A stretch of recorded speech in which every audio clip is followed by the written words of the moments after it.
Eze to Spurs is now an agreed deal. Eze to Tottenham could be the transfer of the window. Is the day finally here? Tottenham signing Eberechi Eze. You have a favourite Premier League team? You go to Tottenham, mate.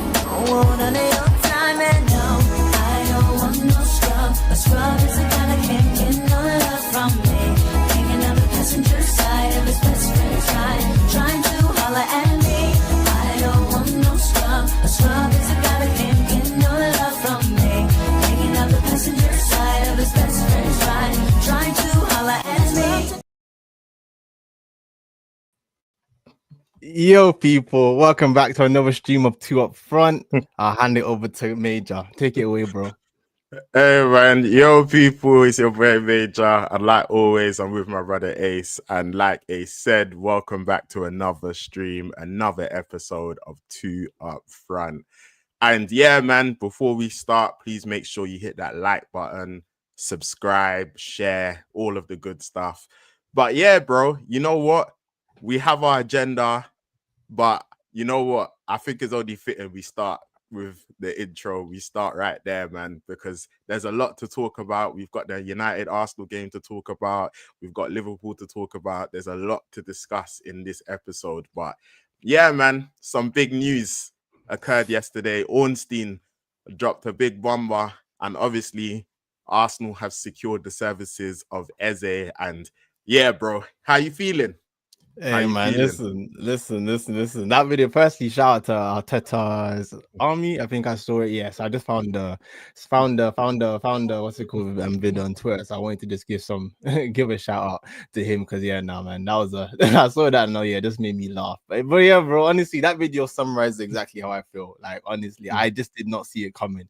I was so confident that I was. You know what's so funny about life is that if we had streamed 2 days ago, I would have started off the video ranting about how annoyed I was that we were actually going to just allow this deal to happen and him to just go to Spurs. The fact that we've just known this whole window that our key kind of priority going into it was to get that player on the left winger, left attacking mid, whatever you want to say. That player on the left has been such a clear priority. I look at the signing of Madueke, I'm just like, bro, I know my fan base and they're gonna crash out over this. So understand that that can't be the left wing solution. And I'm tired of being an Arsenal fan going into every season thinking that we're always one player short. So I'm very sorry to obviously my guy Havertz. I'm a fan, even if a lot of people criticize him heavily. But today, I think all Arsenal fans unite behind him, and we said thank you, brother, because you did what you needed to do to get our club to act the way they were meant to act. Because we should have been in for this deal anyway, regardless of all the noise about that it was because of maybe the Havertz injury that we came back into it. But yeah, I'm just happy that our club, we fell into making the right decision, man. So yeah, I was so excited yesterday. So I just wanted to start off with that and just say, I feel like I'm actually now finally feeling confident that there's actually no more excuses. I've seen my rivals Liverpool City strengthen ridiculously this window, and I've said, that business, I'm very jealous. And now I can finally say, as a window, as an Arsenal fan, I can't ask for too much more, man. I think we really done what we needed to do. Now it's not Arteta, and we say, brother, coach. So yeah, that's how I'm feeling right now, man. Definitely very happy with the signing. And yeah, it's definitely what we needed. Don't know what your thoughts were. Yeah, no, I think it's an absolutely massive signing. I think that, like you said, I think you should have been in for him anyway. I don't actually know what the hold up was. I think that was a deal that you should have got over the line before, so especially because I think it's been widely reported that Eze was actually an Arsenal supporter when growing up. So yeah, I feel like, and we'll get onto the game, but even when I watched the United Arsenal game on the weekend, I felt like Arsenal definitely needed a creative spark. And I think within your team currently, you've obviously got Saka, who's been doing what he does. You've got Gyökeres, who is a goal scorer, but he's not the type of player to create chances out of nothing, or he's not a tech man. He's the person that you want to get on the end of chances. So I therefore felt like you needed reinforcements in that regard. And I think, that's a very, very big signing for you guys. And obviously I can imagine that you doing it in the fashion that you did it with Spurs involved as well. And I always say it, man, there's a football food chain, bro. There like is a I football say it, food man. There's a football food chain. You asked me, like, I think it was the last stream, and you said, "Oh, if you're Eze," he was like, "Would you go to Arsenal or Tottenham?" And I said, "Arsenal." Like, what kind of a question is that? Because Mm, that's how it goes, man. Like, do you get me? There's a food chain. So yeah, once Arsenal were actually active and they were on it, then I don't think there was any discussion as regards to what was going to happen. I think Spurs, they've messed up big time because talk to me, because with yeah, I've that seen their fan bases. Yeah, where do you stand? Because obviously I've seen today that there's like messed up some big time, you stand and they messed up. Okay. messed up big time. That Madison injury happened how long ago? Look how quickly you acted after the Havertz injury. The Madison Yeah. injury happened how long ago? You need to wrap this up ASAP. That's what you Yeah. should be doing, not Yup. haggling over a few, because you don't have the clout like that. Do you get me? If Arsenal So was make to him come wait. in, Yeah. yeah, if Arsenal was to come in to like Eze has, there's not been any reports of Eze coming and saying, you know what, I only want Spurs. Like, do you get me? It weren't like a situation with like Mbumo, where it's like when Ornstein dropped the Mbumo bomber, where Mbumo came out and said, I want to go to United. Then United, even though they should have wrapped up the deal quicker, you can actually afford to take some more time. Like, do you get me? That was never the case with Spurs. Like, do you get me? So it was a thing where it's like Arsenal should be acting. For whatever reason, they haven't acted. You've got a window here where Eze's probably like, you know what, I'd rather go to Arsenal, but I'll still go Spurs. Wrap it up, get it dealt with, and then you're good. You lacked. Hey, man. Arsenal said, all right, cool, you're lacking. We're going to do what needs to be done. And yeah, that's a massive signing for you guys. I can't lie. And yeah, I've always rated Eze as well. I think he's a baller. Like, I think he's a really, really good player. I think what he's going to bring to your team as regards to creativity, ball carrying, dribbling, yeah, I think it's going to be really, really, really impactful. Obviously, he's not a natural left winger, so we're going to see how Arteta like incorporates him into the team and etc. But yeah, should be really interesting. Bro, this is why we say it's now Arteta coach. Understand? Like, he has no excuses now. They have given you every single different type of tool that you could ask for. So yeah, now it's really on him now to platform these players the right way and put them in positions to be dangerous, man. Like all these low blocks and all these teams that have had our numbers, you now have so many solutions in order to break those down. So now, yeah, we'll see what he can do, man. But yeah, nah. Like you say, man, the football food chain. And again, another life lesson was also learned here. That sometimes, too, man, I know a lot of Spurs fans are probably looking at Newcastle thinking, it's so funny.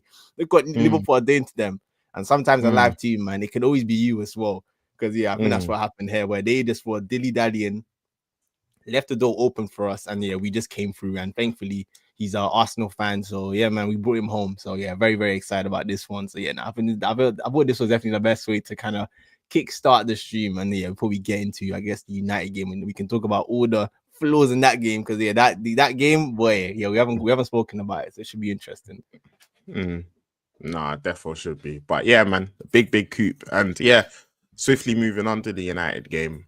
Obviously I was there, and yeah, man, like very, very interesting game to analyze, because I felt like, first of all, I think some of kind of like the commentary post match has been quite like over the top as it pertains to the reaction from fans and pundits, I think, when criticizing Arsenal, because whilst I don't think you played well at all, I think regardless of that, you still got a great result.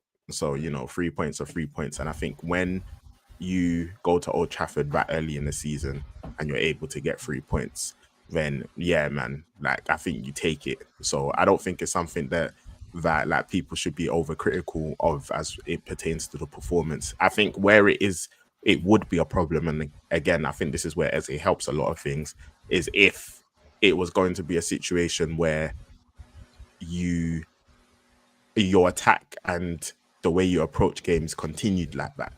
So yeah, like if that was just like a continuous thing, then I think that's where it would be much more problematic. But yeah, as it pertains to just getting the points, yeah, man, I think you did what you needed to be done. But yeah, that being said, as regards to the game, yeah, we were much better than you, man. Like we were much better than you. Well, I was watching it, and obviously I was thinking, all right, cool. You know what? I knew things were gonna be hyped up to start off the game. I knew there was gonna be a lot of energy. and that's why I was backing us to win. And yeah, like we came out well, like we were aggressive, and then yeah, man, like, and I don't even call this luck. I call this like what's the phrase? Like sowing what you reap. Like, or yeah, sowing what you reap, reaping what you reaping what sow. you sow, Yeah, reaping what you sow, rather. reaping what you I sow. think this is, I call this reaping what you sow, because we saw Arsenal, who they even had Ramsdale, they went to go and get a David Raya, and then we saw the save that he made from Cunha, which when you look at it again, you realize how impressive it is, because yeah, like it's that right one where by he his got feet. low, yeah, like, because it looks at first that maybe Cunha just flashes it across the box, but it's like, no, like when you actually look at it again, it's actually going in. And like, yeah, he's able to get a good hand to it. And then obviously there's the Mbumo save later on as well. But yeah, we all know that Manchester United have had a problem as it pertains to a goalkeeper. We know Anana's not good enough. We know Bayendir's not good enough. We went into the first game of the season with Bayendir in goal, and that's what you get. Like that's the risk that you run when you do that. Like, do you get me? That's the risk that you run.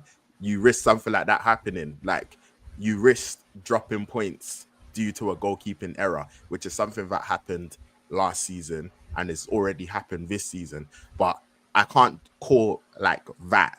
Like, that isn't luck. Like, do you get me? Like, that's just you haven't acted. So yeah, man, that's the risk that you run. Like, those things can happen when, yeah, you don't have a good goalkeeper, or you have a goalkeeper that's prone to making mistakes. And funnily enough, Bayendir's distribution was actually good. Like, yeah, like he actually. I think Arteta came out afterwards and he wasn't really happy with Gyökeres because he felt like he gave him too much time, like in terms of Bayendir, in terms of picking out his passes and stuff. I think distribution wise, he was hurting us. Yeah, no, his distribution was actually good, but yeah, man, that error was an absolute clanger. Like, yeah, like I know there's been any thoughts on the foul? I'm not hearing any of that, man. Like, you gotta be stronger. Like, you gotta be stronger.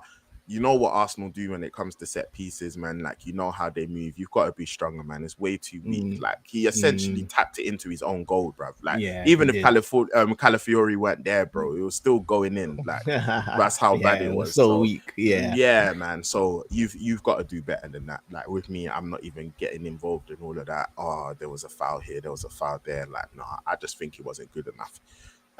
But yeah, after that, we actually picked ourselves up well, and yeah, like Dorgu hit the post.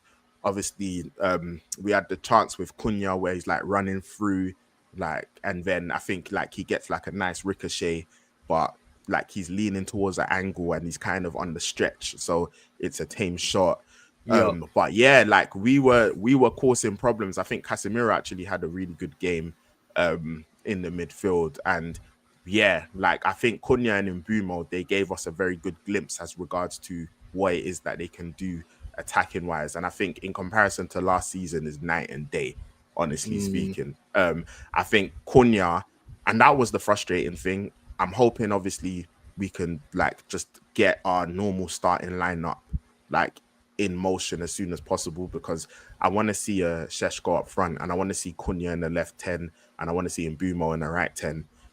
Because yeah, I think when Cunha drops deep and starts dribbling, it's long. Like, like he put Ben White in an absolute blender. Like, it was disgusting. Like he just starts shrugging man off and it gets long. Like, so yeah, man, I think he was showing a lot of his quality in that game. Like, I think he had a good game.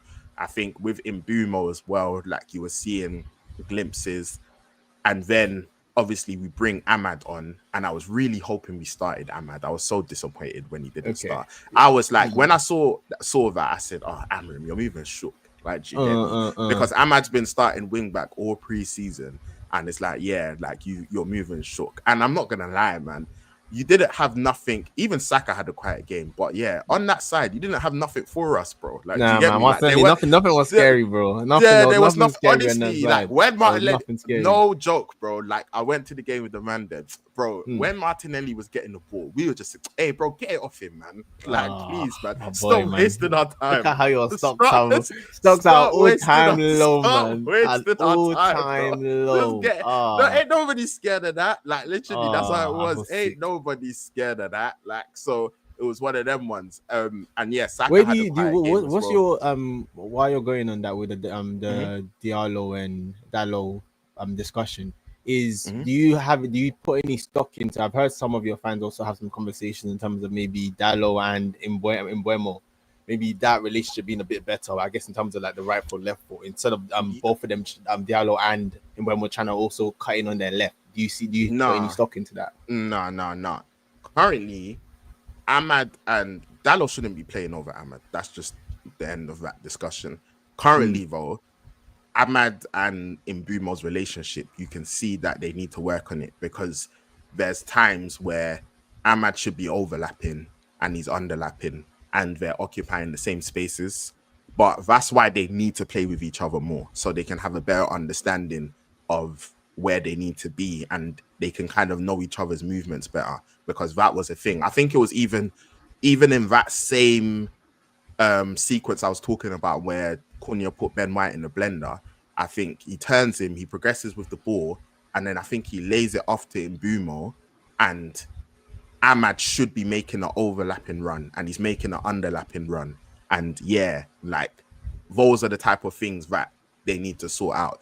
But that will occur when they play with each other more. Like I think they're both two intelligent footballers, so I think that won't be a problem. I think they just need to play with each other more. But yeah, like when Ahmad came on again, bro, yeah, man, I felt sorry for Madueke because I'm just like, bro, you're not even man, he came on at the worst time. Man, you had him playing left back. You don't even. I said Arteta's left him out to dry, bro, because Ahmad just kept, bro, literally in the stadium. We were just kind of saying, bro, swing that ISO again, bro. Just carry on swinging that Ahmad Madueke ISO, bro. Fam, that is lunch. Like, yeah, just carry on swinging that. But yeah, ultimately though, yeah, we weren't able to put the ball in the back of the net. But there was a lot of promising things. I think our defense as well was actually quite good. You know already what I think of Euro. Like, yeah, man, like that's my guy. Like, I think he's only going to continue to go from strength to strength. I think he had a good game. Luke Shaw actually had a very good game from left centre back as well. I think he actually done well when he also had to kind of drift out wide and like approach Saka as well. I think he actually done well because in the past Saka has cooked Luke Shaw. I think he actually done well there. And De Ligt as well, he had a very strong game, and he weren't trying to give Gyökeres a sniff. We'll get into that. Yeah, he weren't trying to give Gyökeres a sniff. But ultimately, we weren't able to get the goal. But I think there was a lot of promising signs. But it's just really annoying that we ended up with a loss. So yeah, we've got to now follow it up, because you know how I feel about big games where it's like, you know, you can get up first game of the season, Arsenal, etc. Now we've got Fulham away, we've got Burnley at home afterwards. All right, cool. Let's see some stuff. But yeah, ultimately, there was a lot of good signs. Really annoying that we weren't able to win. But yeah, I think there's some good things to take from it. Sorry. And yeah, as it pertains to Arsenal, yeah, I don't think you guys had a good game at all, but I think you were resolute, and yeah, like you were able to grind out the victory. I definitely feel like you're still learning how to play with Gyökeres, and I think with Gyökeres as well, he's just going to have games like that. Just generally, I can guarantee that's not going to be the only game he has like that. Like, he's going to have games like that where it's like, bro, he's just not really getting the sniff. The thing that you want from a Gyökeres is that whenever the chance does come, you want him to take it. Like, yeah, but that's going to happen. Like, he's not your player that's going to be like dropping deep and giving man steps, and do you get me? Like, he's not that. Like, he's a gunman. That's what you want him to be. Like, you want him to be in the box and get in on the end of things. So he's going to have to just know how to like like not get frustrated and just keep going and be patient, because like I think that's not the only game he's going to have like that. But yeah, overall, man, like I said, man, like there's encouraging things for us to take from it, but ultimately you guys left with the 3 points, man. So yeah, like I think you guys will. I was seeing things of like, people saying United fans should be the happier of the two. I was like, absolutely not, bruv. Like, what are you talking about? The moral like, victory, bro. Yeah, the it's like, what do you victory. mean, bro? You guys... I was like, bruv, there's 0 points, bro. Like, you get me? But of course, there are a lot of good things to take from it, and I think even like at the end, United fans, like, they clapped the team off because it was like, all right, cool, we can see something. Like, I weren't angry. I remember last season when we lost 3-0 to Spurs, I was angry. I was like, bruv, what is this? Like, you get me? After this game, I weren't like, what is this? I was like, it's just annoying that we couldn't win that, man. But nah, there's good things that we saw. So yeah, those are kind of like my reflections on the game. Yeah, no, honestly, I feel like I have to start firstly by giving you guys credit, because I feel like when I'm watching, you know me, I'm a United hater, so I watch you guys religiously. So I watch a lot of your matches, and I would probably say indefinitely in a while, I don't know, maybe you can point to a better performance on the Amrim, but from my memory, I think that's probably one of the best times I've seen you play in terms of like a complete performance. I feel like Premier League proven is your DNA for a reason, because Cunha and Mbuemo, they came into the team, bro, and they were just cooking us. Both of them. Cunha was cooking us through midfield, and Mbuemo, this guy was just cheating, just standing on that wing, waiting for Calafiori or Gabriel to go to wander, and then you might have just switching it to him. And then every time you did that, I said, Arteta, please, can we find a solution? Can we please find a solution to this problem that keeps occurring time after time? So yeah, in terms of as like a debut performance from both of them, I feel like the only thing was missing was the goal, because I think both of them had really, really good performances. And even Mason Mount as well, to give him some credit. I feel like just that attack, it wasn't perfect in terms of, obviously you want a focal point, a striker. That means that Cunha and Mount don't have to be doing the rotation act, and maybe you just have someone there and Cunha can be deeper and cause more damage. But I think as an attacking threat, man, we as an Arsenal fan, it was those games that the whistle goes and you're just thankful. I'm just thankful to get out there with a win, because you know that you did not, on another day, you drop points in that game 100% because of how bad we were and how good you guys are threatening you guys were going forward. Like, I feel like it was one of those games too where, you attack, a lot of credit, like a lot of promise. We'll see how they kind of kick on from there when they have Sesko also to kind of play off. And then your defense, I think your defense was also really, really good, man. I think we both know Euro is definitely a massive talent. Again, they're different type of players, but he kind of reminds me of Saliba when he came in at those young ages as well. And you can just kind of see that over the next 2-3 years, he's going to develop he's of that type of mold. He's that type of centre back. That type of centre back. So he definitely gives me flashes of that. So I can definitely see that. You have a serious talent. You can see. When we did one trying to run your contract out. What's it called? Gimmick. They might not need to now try and get Saliba off us. They would have just got the next one up and coming, but we moved. So him. So that's not surprising because we both know how good he is. But the lit. Yeah, man, he was eating Gyökeres for lunch. Like, it wasn't pretty, because you know me, I don't have the highest ratings for the lit or kind of Maguire. I didn't really care who you played as that centre back. I thought, cool, there's gonna be some change here, but nah, man, there was no change to be had. So he had a very good performance also, and like you say too, sure. So I think defensively too, you guys were super solid. I think this is where I had a question for you as well, because before I get into Arsenal, I think in this game was just a game of just terrible your midfield was good from like a work rate and just maybe what I expect from your midfield, but I think it was also poor from, on another day, the number of times we broke away. It could also be that. I think that's where when we get into what this means going forward, that midfield is still, I think, a cause for concern, because we were terrible, but we still had a number of breakaways that you'd think that we were better on the day, or you play a better Premier League team that has a better functioning midfield. There's still space there to really hurt you. And that's why I think what you said at the beginning was really, really true when you say that. I think some people were overdoing it on both sides. I think United deserve a lot of credit, and it was a great performance. And you probably should have got a minimum of a draw, if not one. And Arsenal were terrible. But again, Old Trafford, first game of the season, you guys were up for it. You guys were really good. Later on in the season, if you guys continue with that level of football, we might look back at it and say that was a great point. Those were great. Those were great 3 points at OT because you guys have turned a corner this season. We will see kind of going forward what it kind of means later on. But yeah, I knew that this wasn't going to be an easy game. So yeah, that was already a problem. So from being up for it is cool. But yeah, man, I also think if you look slightly away from like how threatening you were in terms of like pushing us back, there's still definitely some problems with that midfield and how open it is to being broken on, and just the amount of space there is for a team that if they put it together can get at your back line very easily as well. So I was even going to ask you from being in the stadium what that kind of looked like. Is it clear, or can you see how easily those kind of transitional moments kind of occur? Because I think it worked both ways, isn't it? Because I mean, even for us, I also haven't seen us concede so many breakaway kind of moments like that in a game. So it's like, I don't know if it's like a double-edged sword where it's like you fall into the trap. I don't know. So yeah, you could tell me from being in the stadium what that kind of looks like. I feel like obviously your midfield is better than ours, and I was expecting. That's why I was really worried, because I thought you were gonna kind of like dominate that aspect of the game. You didn't dominate that aspect of the game. I think Casemiro had like a good game, and I think we had like a lot of grit and determination. But yeah, I agree. You can still tell that we definitely need a midfielder there. I think firstly, like just even from like mistake standpoint, like the amount of times kind of like we gave it away, just kind of like just badly, man. Like we just gave it away so casually.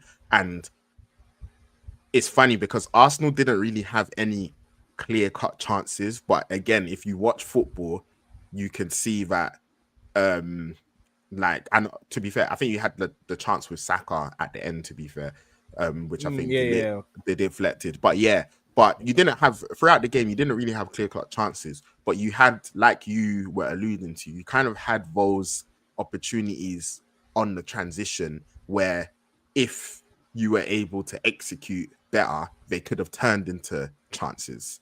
And yeah, like I feel like, yeah, our midfield, man, like it's just got major work to do. I think Ugarte, he came on, and like you can just really see how poor he is on the ball.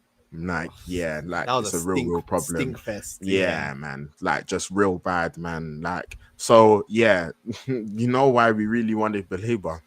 Like, yeah, man, you can definitely. Like, but then that's my question though, like, because again, you know me, I'm just not a big fan of that 2-man midfield in general. Just because again, I feel like it's always susceptible to this unless you play a lot more defensive. Like when you're also this high line and you're pressing, and I just feel like we're just 2 players in there. I just don't see how, unless you suffocate teams, I don't see how you stop those transitional moments. I don't know whether it's like a kind of risk and reward thing where you just accept that we're going to get broken on this wall, but it also means that we're going to be able to break on them. So I don't know how that's going to work out in the other games. Fulham will definitely be an interesting game to kind of see how that kind of translates away from home and us on a decent team as well. So we'll get there. But yeah, man. So I think, yeah, both midfielders in the game were terrible. Like, your midfield was good. Our midfield was shocking on the day, man. I think Odegaard was our best midfielder in terms of he definitely was a lot closer to the Odegaard that we know. But again, a couple transitional moments, he also fluffed his lines, which is why what you said was so key as well, that we are learning how to play, not only with Gyökeres, but how to play transitional football. Because I think the underlying numbers also show that we actually one of the worst transitional in terms of the big team, one of the worst transitional teams, because we don't do it often, but when we do it, you realize that we're not actually good at this. We actually are much better when we make a team park in their box and we break them down. As much as we hate the low block, that's what we kind of got used to playing, like the teams we were used to playing. So I feel like the Odegaards, the Martinelli, the Sakas, when they were in these moments, they just didn't know what to do. They kept making the wrong runs, playing the wrong passes, underhitting, overhitting. So it wasn't pretty. And you think that cool, with more kind of training and with Gyökeres and getting used to being in those moments, it will get better and be better than it was at Old Trafford. So we kind of say, cool, we're changing our style of play, so we kind of accept that. So yeah, the midfield, even Rice, he had probably one of the worst games I've seen Rice play in a very, like, probably at Arsenal so far. He just was not there. Like I've spoken to so many people after the game that we don't know where he was playing. And watching it back, I also kind of feel like, yeah, we didn't really see the double pivot the way we expected it to be. He was still kind of playing as that kind of like high 8, but he was just like in the middle of nowhere. So I think it just wasn't a good performance from him. I also felt like the way Mbeumo kept catching us on that left wing, I was like, Arteta, can you please tell Rice to just marshal him or something? Because what we're getting going forward is not enough for the threat that Mbeumo was going the other way. So I think that's where there was definitely some kind of like room for improvement going forward. our attack, yeah, man. Saka had a quiet game. Martinelli was terrible. Understand, but Gyökeres, yeah, man. It wasn't a good debut, man. It wasn't a good debut at all. I wasn't happy, bro. You know when he ran through and go. You know when he had the one breakaway chance, bro, on the left, bro. We live in a horrible world because yeah, the Timberland boots, bro. My instant reaction, I said, Twitter, they're gonna finish you. I said they are gonna finish you for that, man. Like the moment he did it, I said, this is your only chance you've had, but they're gonna finish you. And you're gonna have to hold it. So.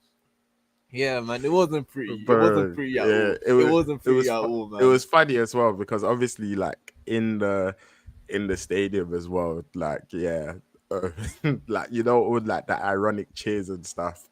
Like when Gyökeres is messing up or whatever the case may be, like they were all there. But yeah, I think, like I said, I think with Gyökeres, he's the type of player where you're just gonna get that, and like how he needs to silence the crowd and like how he's going to prove his value is getting the goals. Like, do you get me? But it's like, yeah, like Gyökeres has never been. He's not a tech man. Like, do you get me? He's not Ekatike. Like, do you get me? Like, you don't have that. Like, do you get me? But as long as I think for Arsenal fans, as long as he's able to do his job as it pertains to scoring goals, then you're good. And I think that's why someone like Eze is really important. Like, do you get it? But feed him with as many chances as we can. So, yeah. I think that's the thing. So I think with Gyökeres, I'm not gonna lie, there's gonna be more moments like that in the season. Like it's just gonna happen. I agree. I think people profiled him perfectly. He's kind of like he's our Costa type striker. And those strikers are always rough and ready, and they're not always the cleanest. But again, we hope that he kind of makes up for it, like you say, where unlike maybe Havertz sometimes, where you get a good chance in the box, brother, we expect to finish, and hopefully he starts bagging those. And then, we can kind of forgive these kind of performances because, he wasn't good in this game. But thankfully, again, man, set pieces. They call it set piece FC, but it's a phase of play. And we did what we had to do, man. And like you say, Bayern there, we knew that he was singing it as well. Oh, set piece, bro. Listen, we're bad on when he gets to the win. Set piece again. You started singing it after he scored, bro. Listen, a goal's a goal. So and I agreed. I don't think it was a foul either. I think he has to just because even funnily in the same game, Raya has a similar situation. Raya, I don't think it gets spoken about enough. Raya is actually very, very good at collecting corners and balls into the box. It's actually one of his superpowers. So again, from watching Ramsdale, it's definitely something I really appreciate. You really want to keep that comes and clears and collects and is commanding in his area. So Bayern just wasn't in there. He was weak. We got the goal, and then man, I think what I have to big up in this game is just our defense, man. Our defense dug us out, and they allowed us to leave OT with those 3 points because the rest of the team didn't deserve to leave with all 3 points. It was literally Saliba started off a bit shaky, but it was literally Saliba and Gabriel that said, "Yeah, man, today, nah." That's not like we're going home with these points. So again, you need that solid platform that can kind of dig you out of games and win you matches when even the attackers aren't performing. So I think from that perspective, we can't rely on that every week. Is why again the Eze signing was so important because we cannot be trying to dig out just set pieces. That's the only way we get goals. We need players that can create an open play as well and score goals in a variety of different ways. So man. So I think thankful for the defense. The rest of the team was shocking. We were happy to leave OT with the 3 points. A very, very tough first game of the season. There was so many. You see City spank up Wolves. You see Liverpool. It was tough. Spank up Bournemouth. The pressure was on us in this game. That we dropped points. You already know what the noise is going to be, man. So thankfully, man. I was just saying, man. Why couldn't we have caught you, man, in 5 games time, man? Like, hey, man. Annoying. What's the man then could have gelled a bit, but bro, man. Listen, but again, as you say, with like it's also the club. This is why I say when the club also you decide to be bringing in your striker 2 days before the season starts. So it's like Sesko, for example, you got him in, but again, you bring him early in preseason, he starts in this game, and maybe it's a different result. So again, I think clubs they make these choices when you bring these players in. It's also a choice when you decide to do your business. Understand? Whether you like we spoke about Spurs now too. You can wait and dilly-dally when you know you have an injury, or you can get the business done and make sure that you have who you need. That you can be proactive or reactive. So again, man, I think it's a consequence that clubs is bigger than a manager. That's a club decision. So man, we're definitely happy to. I don't know if you have so much of Sesko when he came on. If you had any kind of initial thoughts in his kind of few minutes. Like obviously there's not too much to judge him on, to be fair. Like obviously, like I think he there was like the header from like the Bruno cross, which was a very, very difficult header. But yeah, like I can't really judge him too much on that game, man. Like I would have liked to have seen him come on earlier, to be honest. I felt like that would have been good. But yeah. One thing's for sure is that our attack looks much better. Like it looks much, much better. So yeah, like because especially another thing as well, I'm hoping Dorgu can continue to be playing high up because like Dorgu's a threat on that side. So it's like if you've got Dorgu playing high up and you've got Ahmad playing high up, and it will actually become a thing that when we are attacking, you do have two wing backs who are flying for the width. You do have Konya and Mbumo in the tens, and then you do have a Sheshko like up top, and then you have someone like a Bruno like potentially trying to get involved as well. So yeah, I'm hoping this season we see less of kind of like that back five like thing that we were seeing last season where it was just like, yeah, we're not getting like enough width, we're not getting enough attackers forward. Like hopefully that won't be the case this season. So yeah, but yeah, ultimately, man. Are you concerned? Last question on this, man. Are you concerned for our good brother Maney, man? Not a singular minute in this game where you're chasing a goal, bro. Yeah, I think from even what I'm seeing and reading, I think Amarim, and I still would have still brought on Kobe, by the way, instead of Ugarte. But like from what people are saying, they're saying like Ugarte and Casemiro are fighting for one position, and Bruno and Kobe are fighting for the other. So it's like he's not trying to have like a Bruno and Kobe in midfield. Like it's either Bruno or Kobe and either Ugarte and Casemiro, unless like, and then if Bruno's playing in like one of the 10 positions or further forward, then yeah, it could be a Kobe with a Ugarte or Casemiro, whatever the case may be. That's what reports are saying. Me, regardless, I would have played him. Yeah, man. Like we've just got I've spoken about Kobe like several times. That's my guy. Like talented. Like we've seen what he's been able to do.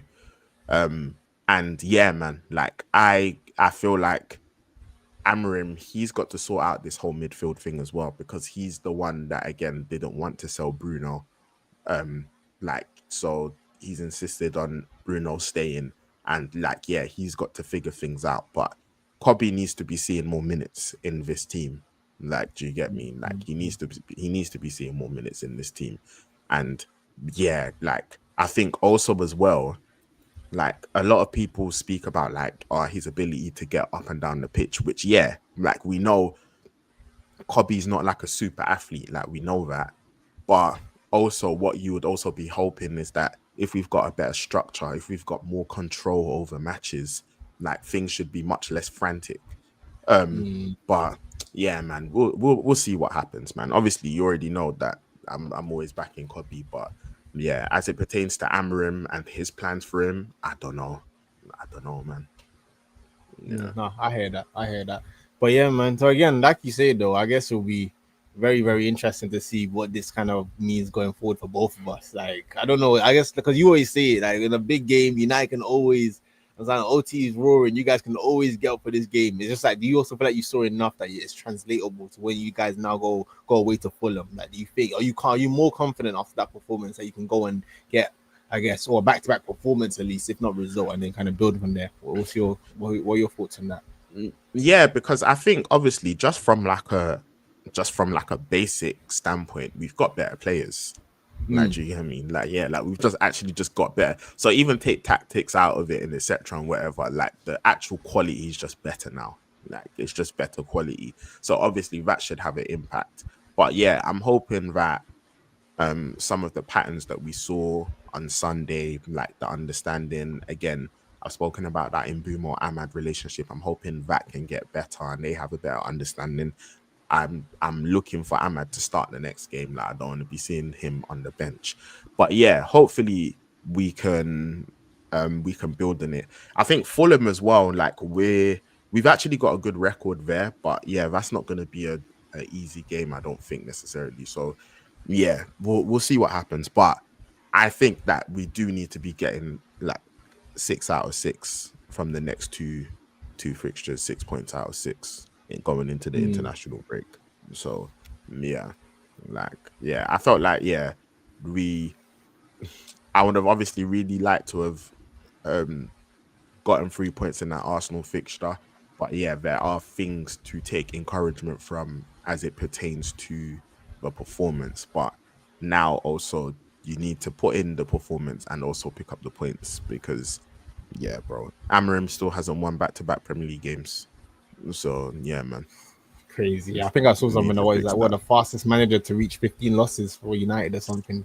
Something bro. crazy. Yeah, his record's Yeah, nuts. So yeah, he does need to start picking up wins expeditiously.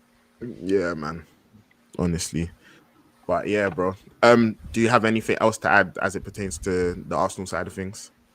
I think just for us, like we have Leeds this weekend, so again, we kind of accept that wasn't our best performance. United were tough, but yeah, I think from us, what I kind of wanted to see in this game is I thought you guys were gonna obviously kind of stop in that kind of mid block, and we'd have to break you down. And I said, Arteta, what do you have for this? So we didn't actually see that in that game. And Leeds too, from watching their game against Everton, I don't know if we'll see it in that game either. We'll see. But either way, we need to just also just see Arsenal and Arteta just coach and attack and just fluid football where we can also go and spank teams 4-0 and stuff. And I think that's what we need to see more of this season. So I think this Leeds game is just more from the attacking point of view that, yeah, the midfield attack just needs to wake up now and start delivering. And Gyökeres, he should be eating in this type of game. So again, this is on Arteta now to do what he needs to do. Kind of happy with the 3 points, but we can't perform like that again, like in this next game. So I think that's us now. Just build on that, be happy, get out of there. Yeah, nah, that makes sense, man. And yeah, I think Eze will give you guys a major boost as well. I think that signing will give everyone a major boost, even the players as well, because you can't underestimate like the effect that like signings like that can happen have on the players. We saw like Miles Lewis Skelly when you lot signed Gyökeres and Yeah. how excited he was. So it's like the players like they also want certain names through the door. Like, do you get me? So like they also want to see messages of intent from the board and like from the club. So yeah, And I think these are the kind of that will things give too them that will encouragement. even help us keep like a Saliba type player. Because again, he's going into his last 2 years now. So I think hopefully these kind of moves and signing can show him that cool. Like this is a club that's at least trying to get somewhere. So we'll see what happens with his contract situation. But yeah, no, facts. But yeah, bro. Moving on to the next game. Obviously, the first game of the Premier League season was Liverpool taking on Bournemouth, and obviously they ended up being 4-2 winners. But yeah, man, crazy game. Like what? Probably game of the weekend. Oh, First yeah, game was yeah, it probably game of the was. weekend. Yeah, it actually Yeah. was. Yeah, Yeah, like so it was I a agree really, with that. really good good opener, Premier League opener. But before we even get into the match itself, obviously, I think there's a few things that like we should discuss. First and foremost, obviously, we all know like everything that's happened regarding Diogo Jota and obviously his tragic passing. And yeah, man, like I think Anfield, it looked really emotional. There were really nice tributes.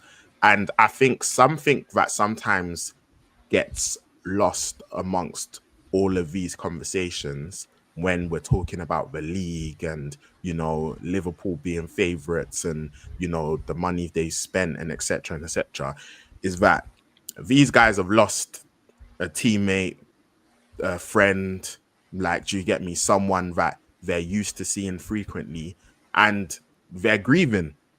Like they're 100. grieving. Like, do you get me? Like they're grieving. Like you might see them as just footballers, and yeah, they've got to just, continue how lucky they are because they're getting paid X amount of money and whatever the case may be. But they are also human and they've also lost someone important to them. And I think that aspect of things can't get lost. And I think, yeah, like people need to also recognize that. And you saw how emotional Salah was at the end of the game, like when he's in front of the fans and they're singing Diogo Jota's song. And yeah, man, like I think, yeah, it must be so incredibly difficult for just the Liverpool players, the Liverpool team, the squad, the coaches, everyone, like, because this incredibly tragic thing has happened and it's like you're just continuing to play football. And I think sometimes it's like with footballers, like people can dehumanize them and not recognize that, you know what, these guys are going through it. they are actually going through it. Like, so yeah, I think obviously again, like prayers up to like the family and friends and anyone affected by the loss of Diogo Jota and Andre Silva. But yeah, I think it's just important to touch on that as well, because I think a lot of the time when people talk about like these players, like people don't acknowledge that they're actually human. And yeah, what all of those Liverpool players are going through must be incredibly difficult. So yeah. No, 100%, man, and yeah, and I echo everything that you said. It was definitely a really beautiful tribute that they kind of gave to him before the match, and yeah, you could see how much it impacted Salah at the end, man. And then these guys are meant to just go on and just perform now and get them perform amazing. So even what that even does to their performance, so even Liverpool actually getting there and even getting out of there with the win, you have to give all the players so much credit as well for even be able to focus and do what he needed to do. But yeah, big RIP to him and his brother. And yeah, man, it's nice to see. I think even the Bournemouth fans as well, like you could see, like they were also very kind of, I guess, a big part of like even like that celebration before the game. And it's just nice to see that, yeah, people remember that football is it's a game, it's a sport, but yeah, life is much bigger than that, man, and it impacts all of these lot off the pitch too. So yeah, I think what you said is perfect. So yeah, no, man, definitely RIP to him. So yeah, no, definitely have to touch on that before we get into it. Yeah, and also shout out Wolves as well, because I think I saw like a really nice tribute. They had like Tribute. a tifo for Diogo Jota as well. In the City game as well. Yeah, so shout out to Wolves for that. And the other thing I wanted to touch on was obviously during the game there was an incident where like obviously the game kind of stops, because I was watching the game live, and yeah, the game kind of stops and you see the manager speaking to the ref, and yeah, you're kind of thinking what's going on. And then obviously it gets reported that there was a racist incident against Semenyo. And again, man, like it's really, really just annoying that we have to discuss this, that we have to deal with this, that this is still a thing. And unfortunately, like, yeah, there's gonna be more cases like this, which is really, really annoying. And yeah, man, I wanted to firstly say, obviously, props to Semenyo as regards to how he responded. And yeah, like I think when it comes to this issue, there's so much discussion to be had as regards to, just how we are going to try and approach these type of problems. I know people have spoken about like just, walking off, like, do you get me? And like pausing the game and like, abandoning games and different things there. And yeah, like I know there's a lot of conversations that like are being had as regards to like, okay, you know what, how are we gonna combat this? But obviously, like what goes on in football is also a reflection of society as well. So like this isn't just a football issue, it's a society issue. And yeah, man, like we know that racism like is such a big problem, and it's such a like a lasting problem because it's been going on for so long.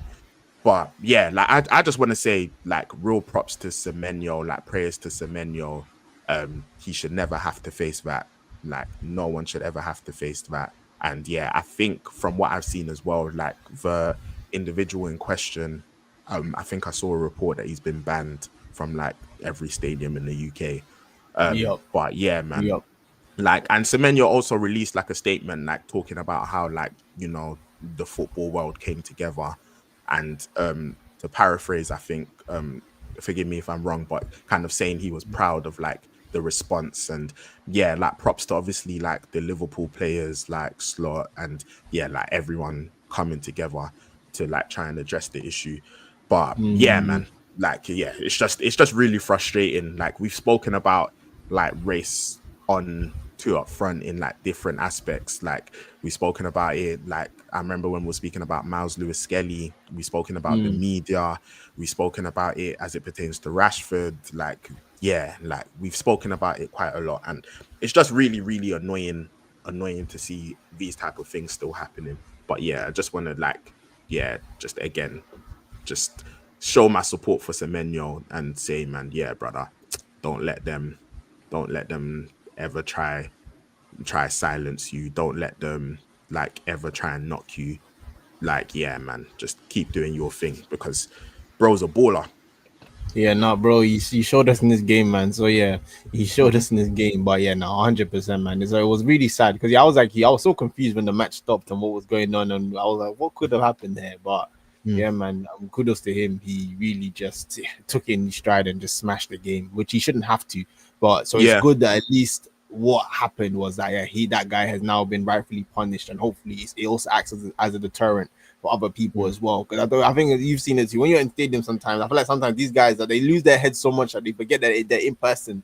They're not behind the faceless Avi. So I think the guy, he lost his head and his true colors came out. So thankfully they did. So now he will no longer be at any other Premier League stadium, and hopefully other people who maybe are so inclined will see that this is not the right move for you. So man, definitely echo everything that you said.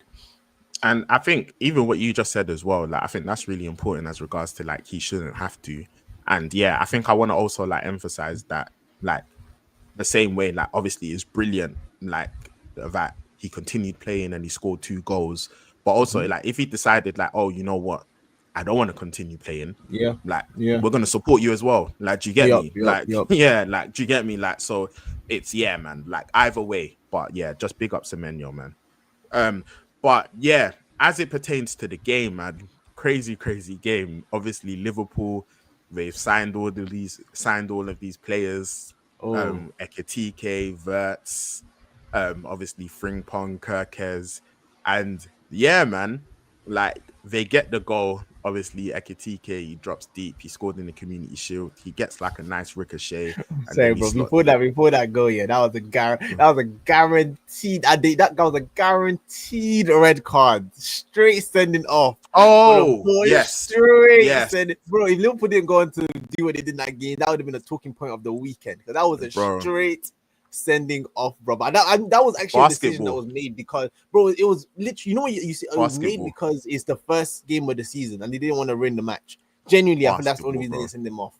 Because that was I've never seen such a clear red card in my life, bro. I watched it so many, I was like, wait, the ball definitely moved. He definitely touched it. You doubt yourself. Bro, like, did he not touch it? Bro.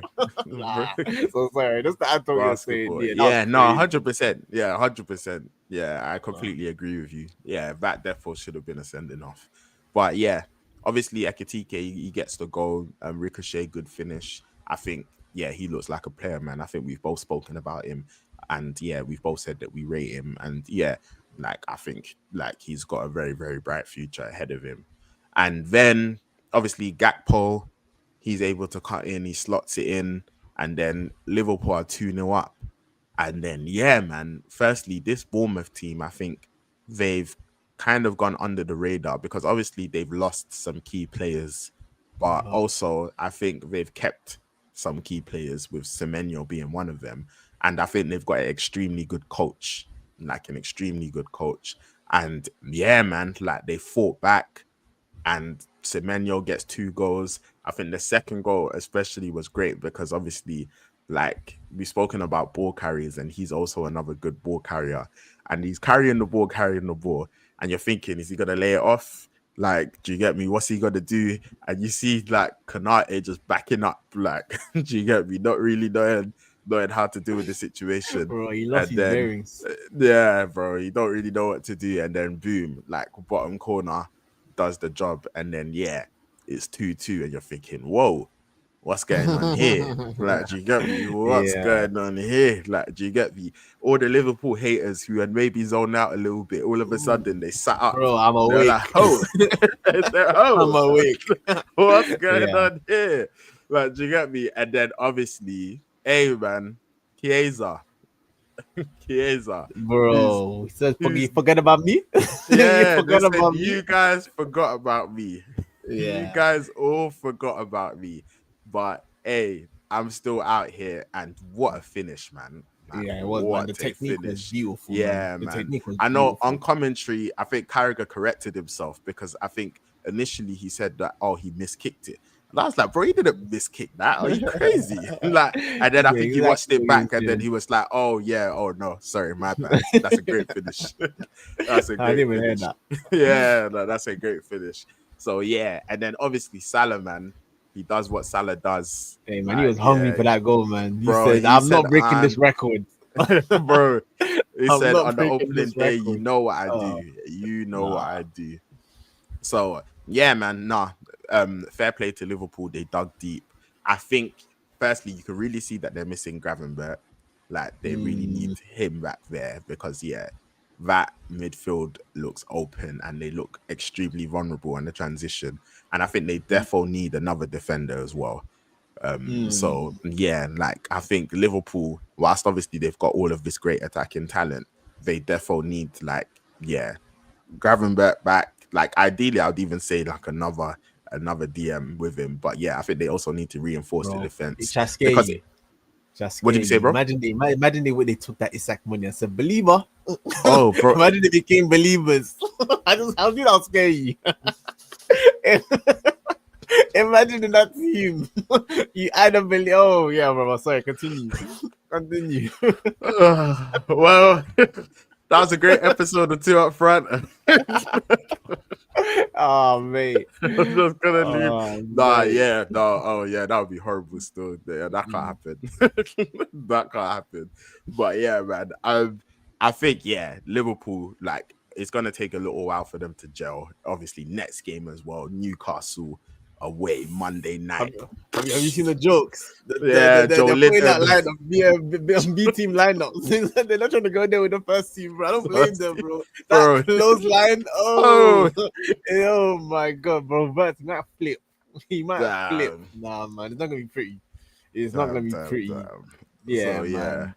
yeah, tough. And then I think they've got you after that as well. So yeah, Yeah, man. what the Like, next game? So yeah, Newcastle, this time for us, man. Let's just team up, team up. But crazy, man. But yeah, nah. I think it's again like first game of the season. You want to get off to a win. So like, yeah, they dug deep and yeah, they were able to do that. So fair play to them. But yeah, bro. I don't know if you've got more to add. not too much, but yeah, DK, yeah, he's gonna be a problem this year. It's gonna be very interesting. If they get that Isak signing over the line, what that means for him as well.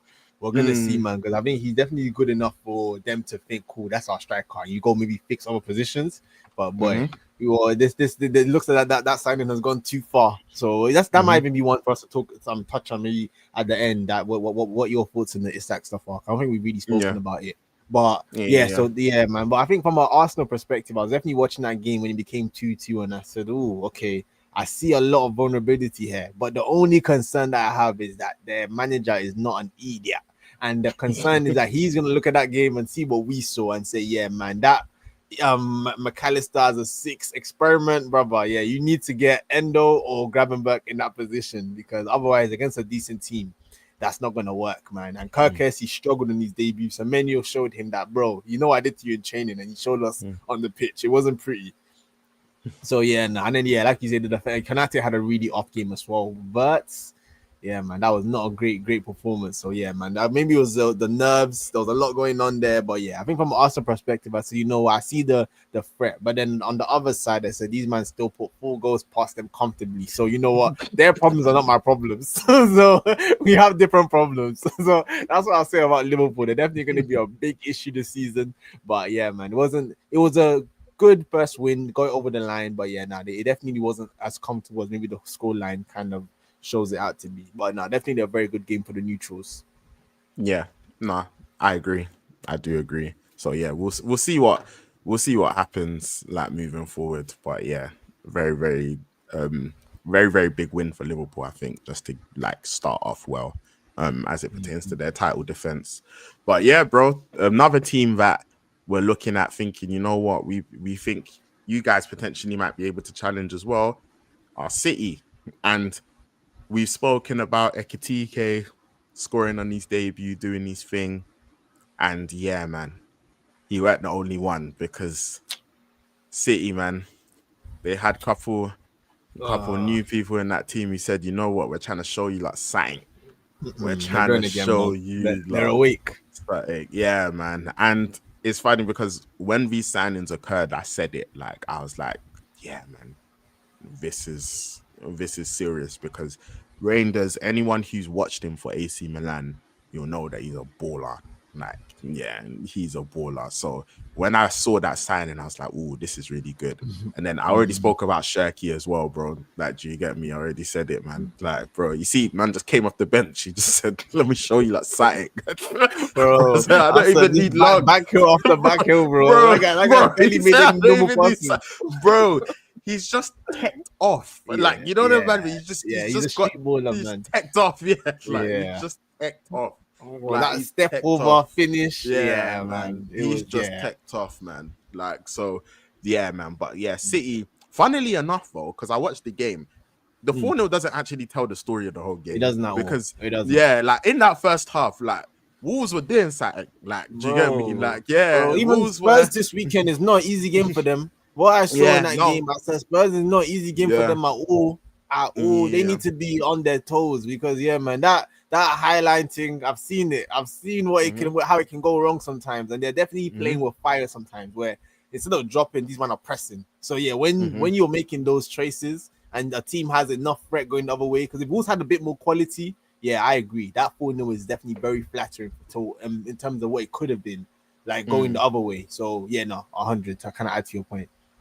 Yeah, no. So I think Wolves, like it was kind of a thing where like when City kind of were able to like score one, then like things started to roll.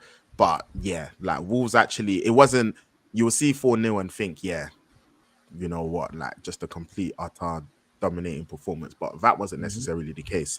That being said, though, you can see the quality from City. Reinders, like I said, like man, like just oozing class. Like for that first goal, like just disgusting. Like with that angle, not even his goal, bro. Like Haaland's first goal. He gives man the feet, then he like does like the lofted chip through over the top ball to Rico Lewis, and then Rico Lewis just squares it for Haaland. But that was nasty. Then like you said, the finish for his goal, which was brilliant, and then he gets the assist for Haaland's goal again. And then, like I said, like Cherries just comes on and says, man, like, I'm trying to show you lot something as well. Get mine. So like Haaland 2 goals, he's right back at it. City, they've got the ballers, like they're reinventing. It's going to be interesting to see how things are when Rodri comes back into that team. Like, because that should, from their point of view, I think they'll be hoping that will help stabilize kind of some of those vulnerabilities when it comes to the transition. But obviously we've also got to see like how Rodri looks when he comes back and etc. So like big win for them. Like nice way to start things off. Yup. It's so interesting too. Like, City, Liverpool, and obviously Arsenal now. We're all trying to do this transitional football thing because we're clocking. Man, these nasty low blocks. Sometimes you have to try catch them before they settle.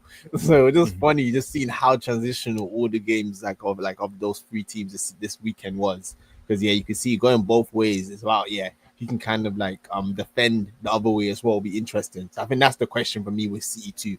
I think again, I was watching that game from Arsenal perspective, thinking I can see that this can also be very dangerous in other games as well. The way how risky they're playing also, but it's definitely very entertaining, man. They're getting the goals, so as long as that happens, you're always gonna win matches. So definitely it was an interesting game. For real. But bro. I just want to very quickly as well, like just talk about some of the other results as well. And there's one particular result that I want to highlight, which is Sunderland. Sunderland winning 3-0.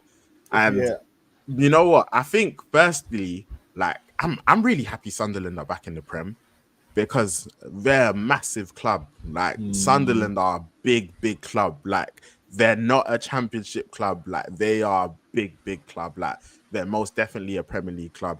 Stadium of Light, when it gets rocking, crazy, bro. Like we're talking about that stadium's, it's almost 50,000 capacity, bro. Like, do you get me? Like, like they've got one of the like the biggest stadiums in the Premier League. Yeah, bro, they're not a little boy.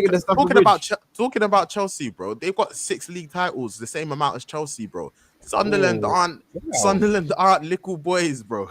Like they're a big club. Like, so I'm happy that they're back in the Prem first and foremost. Secondly, I think they've signed really well. Like, do you get me? Like, they've made some big signings. It's funny, they bought Shaka and they gave him the armband straight away. They said, we know Hey, you've got man. the facilities for this. So it's like, we're just gonna fling that armband straight to you. That's my And guy. yeah, man, like big win for them. So yeah, like that was just something that I wanted to touch on. And I think it's gonna be really fun to see the Newcastle Sunderland games this season as well, because Yeah, like, I think that would be a that really good derby. rivalry. I like when those type of derbies can happen. Like, do you get me? It's like, like I want to see them often, just from like a neutral perspective. It's like I want to see your Sunderland, Newcastle's, your Villa Blues. Like, do you get me? Like, those type of games where it's like, the hate is real. Like, do you get it? So Those are gonna be it. Wait, so then give me a quick summary. And like, I didn't watch that game. How much of that game was like, how good was Sunderland in terms of their kind of their chances of surviving, and how bad were West Ham in that game? If you can. So I watched the highlights. Okay, So cool. I didn't watch the full 90 minutes live. Cool, But cool. from what I saw, West Ham did have a couple of chances, but I think Sunderland, they grew into the game, and then like I think obviously there was, like, they were able to get their goal, and they've got quality there. I think obviously it's going to be a lot about how the players can gel, like, and then I think also their home form is going to be super important as well. Like, I think that stands for like all the promoted teams, where it's like, at home you really need to be making, like, do you get me, the Stadium of Light, like somewhere which is incredibly difficult for people to go to. So I feel like they've got a good chance, but obviously one game, West Ham aren't great at all as well, like, this, do you get it? So like, they've got their own problems.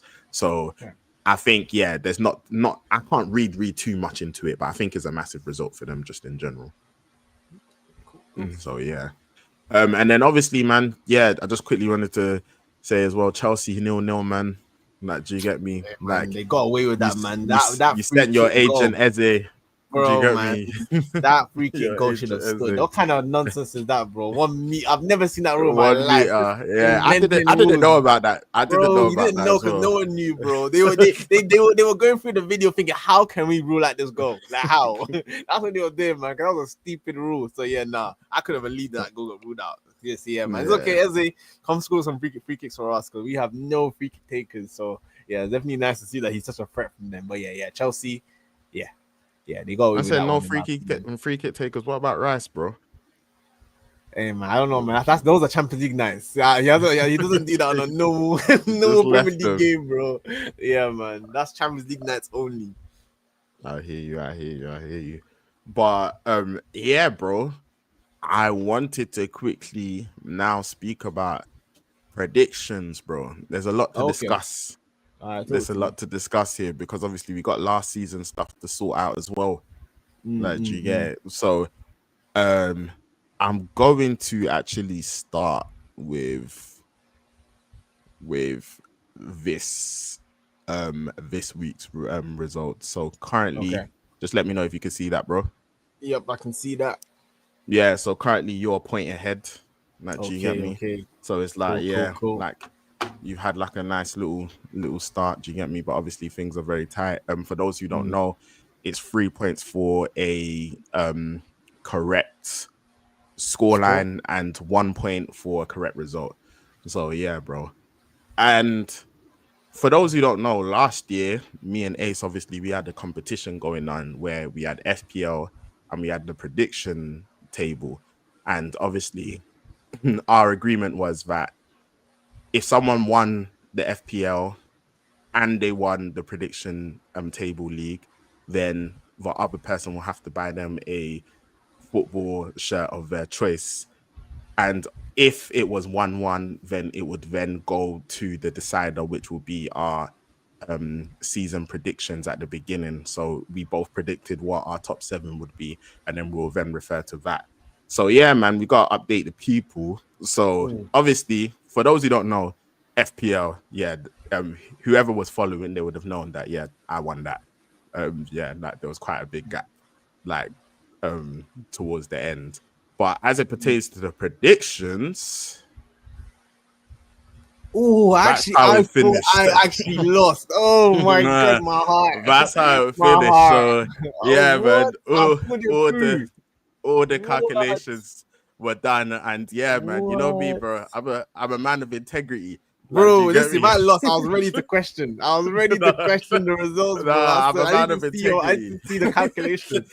I'm a What? man of integrity. So yeah, like Ace What? actually, he was able to pick me at the end. Like he had like some Ooh. good results. I think from memory, one of the key ones was that I went for like a Liverpool 2-1 win towards the end of the season, and you went for a 2-2 with Liverpool and Arsenal.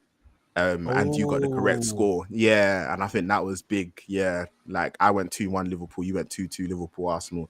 So that was a big one. So with that happening, we had to now I had to go and dig up what our preseason predictions were.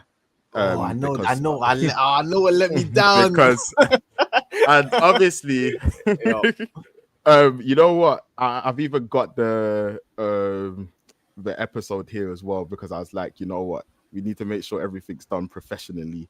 Like, Oh, do you get me? nice. So it's like people can refer to whatever it is that they want to refer to. So yeah, if just give me a second. No worries, I'm no just worries. getting this up. While you do that, yeah, no, okay, cool. I'm actually happy, bro. I was ready for you to show the prediction table, and it was already over. So I'm even happy that there's even. Wait, we even have to go to the to the prediction. That's actually good news for me, because boy, I know I was behind for most of the season. So I'm actually shocked. Yeah. At the end. Nah, yeah, you were actually able to pull through at the end. So yeah. So I've got the episode here. So I think it was streamed in like September. Like, I don't know if on the back end you can check it, but yeah, the title is Spurs bottle it at home, are Man United back, Liverpool shocked at Anfield. So yeah, we streamed that early on in the season. And so in our predictions, we've got, so Ace predicted Arsenal to come first, City to come second, Liverpool to come third, Villa to come fourth, Spurs to come fifth, Chelsea to come sixth, and United to come seventh. And going the opposite way, I predicted Chelsea to come seventh, Spurs to come sixth, United to come fifth, Villa to come fourth, Liverpool to come third. And then I had City winning, and of course I had Arsenal in second, man. Second again, man. Yeah. So you guys came through for me, man. So that was the only correct prediction. Oh, so you that did was it the only correct prediction. Prediction. That was the only correct prediction that we had. So yeah, I think everything else will. I think especially with our United and the rest Tottenham of them were terrible. picks, we were. You had Spurs in fifth and they finished 17th, and I had United in fifth and they finished 15th, man. Yeah. So yeah, I was the only one, man. So cool. Yeah. You know what? I was gonna argue and say I don't know if we agreed on how we were gonna do because I actually my actual thought was that we'd do it as like the difference relative to where we thought they would finish, but we didn't agree on that. So I'm not gonna really. I don't really care. So yeah, you got it right. So that's calm. That's calm. Yeah, but I think that's cool. I'm actually curious to even know what that looks like as well. To be fair, if we did it that way, yeah. If we did it that way, that's something that we'll calculate at the end. Cool. So it might not make a difference anyway, because it sounds like everything else was so wrong anyway. So yeah, that's what I was looking at. Negative. Oh, he's not thinking about 17 relative to top 4. So, yeah. All right, cool. So, that's calm. Now, congratulations, bro.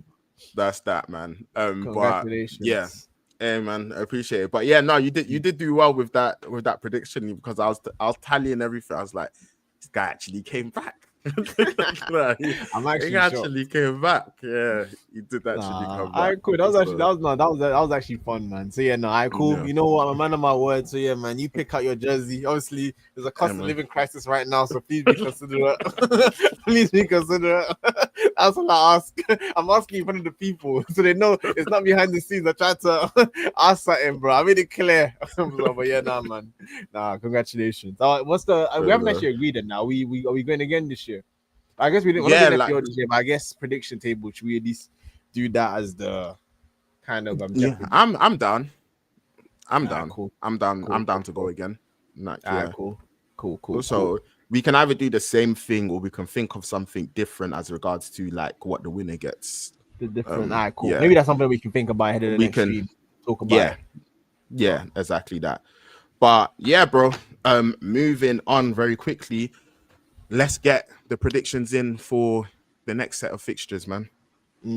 So yeah, man. We've firstly got Arsenal and Leeds. Do you want to go first on Ooh. that one? Is your team? Yeah, man. I don't know. I'm trying to think of how much this Eze signing changes my prediction. That's what I'm thinking right now. I'm thinking how you have to calculate the number of goals now. You know what? I'm gonna go 3-0 Arsenal. I'm gonna go 3-0 Arsenal in that game. That's my prediction. Leeds, and yeah, I'm not gonna lie, I'm gonna do the same, man. I think that's just one of them standard ones where Emirates is gonna be rocking. You've done the job, so yeah, that man. Gyökeres celebration, man, they go triple platinum. Cool. So next we've got City versus Spurs. This one's tough, man, because I think Thomas Frank is not gonna make this easy at all. I'm gonna go 2-1 City. Yeah, see, you did that, and that's what I was gonna go as well. So I'm also gonna go 2-1 City. Because I think I have. You know what is it? There's a little bit of me though. I'm trying to think. What am I trying to do here? Now let me keep it safe. Start the season. I'm gonna go 2-1. But there's a bit of me that thinks it might be 3-1. Because I think he'll make it tough. But I think Pep is ready for what Frank has to bring to. I think he's gonna know what Frank's gonna do. But then I also think Spurs are gonna be a big threat as well on the transition. They play it right. But yeah, I'm gonna go 2-1 as well. Go 2-1. Cool. And then next up, we've got Newcastle versus Liverpool.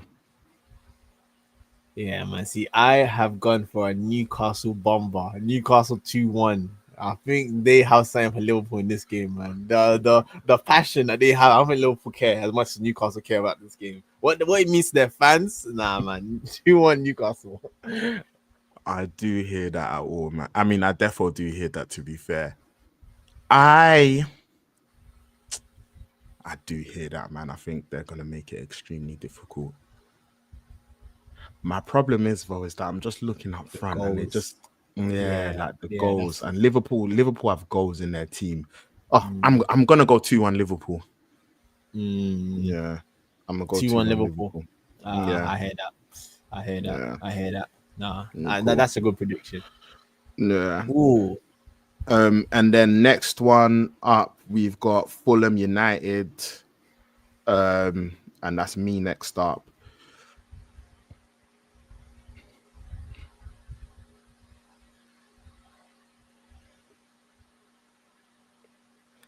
I'm gonna go 2-0 United.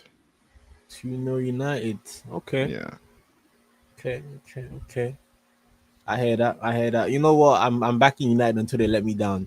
So I'm gonna go 2-1 United. I think Fulham can get something. I'm gonna go 2-1 United. Cool. Next up, we've got West Ham Chelsea. Oh, okay. This game, I'm gonna go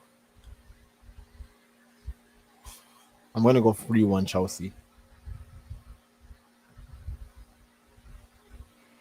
I was thinking something very similar. Yeah,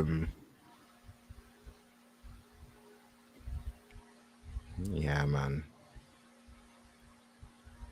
Yeah, I think I'm gonna match you in that, man.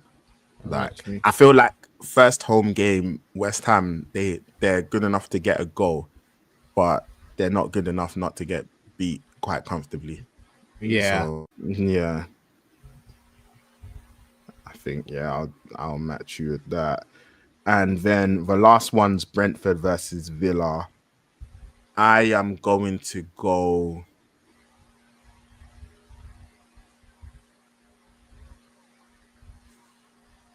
I'm gonna go to.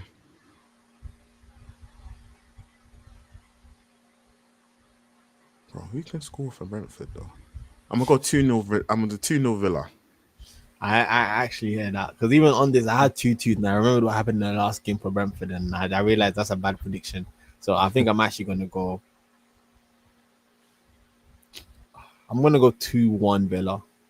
I was close to doing that. Like, yeah, Yeah, I was very close to doing that. I think that's I'm gonna go yeah, 2-1 Villa. cool. So yeah, man, those are the predictions, and yeah, man, we'll update everything regarding that next week. Just for a reminder, Ace is currently up 3-2 with the predictions. So yeah, we'll see how that goes. But yeah, bro. Love, Um, love. do you want to do FP update? Yeah, I can do that. Yeah, Very quick FPL update. yeah. Let me share my screen. Let me apologize to the people as well, man. I'm not in the league this year, man. Like, yeah, man. I'm sorry, man. Nah, I'm man, you sorry. ran away, But man. You knew that this year I had time for you. I had time for you this year, hey, bro. And man. that's what happened. I'm not able to keep up with it this year, man. There's so much going Nah, on, it's man. I'm it's it's sorry. draining. It's draining. It's draining. All right, very quick update on FPL. Obviously, if you do not know already, we have a FPL league this season. We're gonna do a quick 5 minutes at the end of every stream. You can see the FPL league code scrolling down at the bottom. That is it a zero? Is it an O? I need to actually clarify. Even me, I don't know what what the FPL code is, but please try both and join the league because yeah, then we can shout you out, man. But yeah, you know what? Let's start at the bottom of the table because that's currently where I am right now. I don't know if you can see me. Oh, I'm swear. right there at the bottom, bro. You know, it was a rough first week, man, and I have some rants to go on. Just very quickly, if I look at my team. But I look at my team, bro, because yeah, man, it wasn't pretty. And I think the first run I have to go on is Frimpong. And I have Oh, to 50 call that out, minute. Slot. Because what he thought he was doing, taking him off on the 59th minute. Nah, man, he made an enemy out of me, He bro. came out and said though that it's because he was struggling with an injury and he's actually out now to international break. I hear it, but he's gonna be out Yeah. anyway. I don't like. So he said he could have waited 1 minute. Nah, He could bro. have He couldn't waited wait 1 1 minute. minute. Nah, bro. He's out. Yeah, I know he's out, and obviously wish him a speedy recovery. But I'm sorry. Yeah, Like that's for no real. excuse to me. Like that's no excuse to me. My 59th minute, I thought he was taking a piss, and then obviously Liverpool went and conceded afterwards. But I would have been in the perfect window of my clean sheet before they started conceding goals. Before So they yeah, conceded. that really messed me up, man. And then yeah, what was the other ones? Yeah, obviously yeah, Gokres was very smelly. Ja Pedro wasn't great. To be fair, like I'm still quite happy with my team overall. I think it just wasn't a good week. Obviously, Frimpong, he's out now, so I've had to make an immediate change there. So we'll see next week who I'm bringing in. But yeah, it wasn't a great first week. But we move. I will now give a quick shout out to let's see who is currently. Oh yeah, just a shout out. What's it called? Quick on Orthodox Change. Yeah, he's not too far from me even, man. He's also right now fighting relegation, but we'll see how it kind of goes in the weeks moving forward. That's why to shout that out, bro. And you know what? I have to shout out T people here 76. because Wow. 76. Yeah, see Vikings. Let's look at his. I haven't actually looked at it. Yeah, so Raya cooked for him. Obviously the clean sheet out. OT Gabriel as well. Horo, wow, he could have even got more because he also suffered the Frimpong dagger. So that's very unfortunate for him. But yeah, man, And Adingra, Consta got sent Palmer, off as well. Kudus, yeah, Konza got sent off. He even got 3 points. I think he even still got 3 points after that. So Yeah, because like, yeah, must he have would have done had the clean well. sheet in it. Oh, that's what. Oh, I Yeah, didn't it know was 0-0. they still reward you like that. That's crazy. It was no. Yes, it was. Yeah, Kudus. We didn't Oh, actually speak I about know him this this whole week. like DEFCON and defensive contributions and stuff. Yeah, Kudus. Yeah. Kudus. We didn't talk. Maybe next stream if he performs against City as well. But yeah, he was excellent in that last game, man, against Burnley. So yeah, he's definitely a very good signing for them. And yeah, Haaland. I think this was the right captaincy choice, man. And then just very quickly, so yeah, man, shout out to Jarvis, man. He had a great first week. And you know, I have to even shout out Lyra in this one because basically I was laughing at her team because she hit me up and said, yeah, man, look at my team. I said, bro, I was like, why would you go Van der Ven over Foro? I said, no, it doesn't make sense. I said, why Trippier? It doesn't make sense. They cooked for her. I think, yeah, she said Salah and Haaland. I said, what are you doing, Leroy? I understand. They cooked for her. Right now, the way Haaland is moving, it might be a very good move. So I was laughing at her team, but yeah, right now, man, she's well ahead of me. So we'll see how it kind of goes in the weeks preceding. But Yeah, man, it was definitely a very rough first week for me, but yeah, hopefully I can start climbing the table. So stay tuned for the next FPL update. That was just a very quick update of where we are right now, man. So yeah, now man, should be a good season. If you're not already in the league, then please what's it called? Join with the code below. The more people involved, the more fun it is, and the more kind of interesting things we can talk about in this segment. But yeah, nah, man, that's all I wanted to say on FPL, bro. Yeah, nah, man. Like Ace said, man, like the code is going across. I think I remember from the last stream, I think someone mentioned that it's not a 0, it's a O. So It's an yeah, O. if the Okay. so if the 0 don't work, try it O. Like Okay. yeah, Yes. yeah, I think I'll yeah, clarify that in the next one. Just for, yeah, yeah, or maybe generate a new yeah, code and just update it because that's what I'm gonna do. yeah, to avoid confusion. But yeah, Yeah. um, but yeah, man. Again, man, it's been good. Hey, right now, I'm not even gonna lie to you guys. We are fighting the technical difficulties like Oh, crazy, man. man, We every are fighting them. Siemens is catchy. We are fighting them. Like, do you get me? So, like, for whoever was like following us from last season, you can see that I'm not in the same background that I was last season. I'm not in the same house. Do you get me? There's a lot of things going on that we're trying to make it work. So please bear with us if like at times like you see something scheduled and then it changes and etc. Do you get me? Hopefully very soon will be like everything will be smoothened out and like yeah, things will be consistent like that. But yeah, man, appreciate anyone who's tuned in. Like I always say, whether it's been for 30 seconds, a minute, half an hour, or the whole stream, we appreciate it. Don't forget to like, share, and subscribe and follow us on the socials as well, man. But yeah, been another great stream. Hopefully the next stream we do is not after a United loss. But yeah, Ace, what are you saying, man?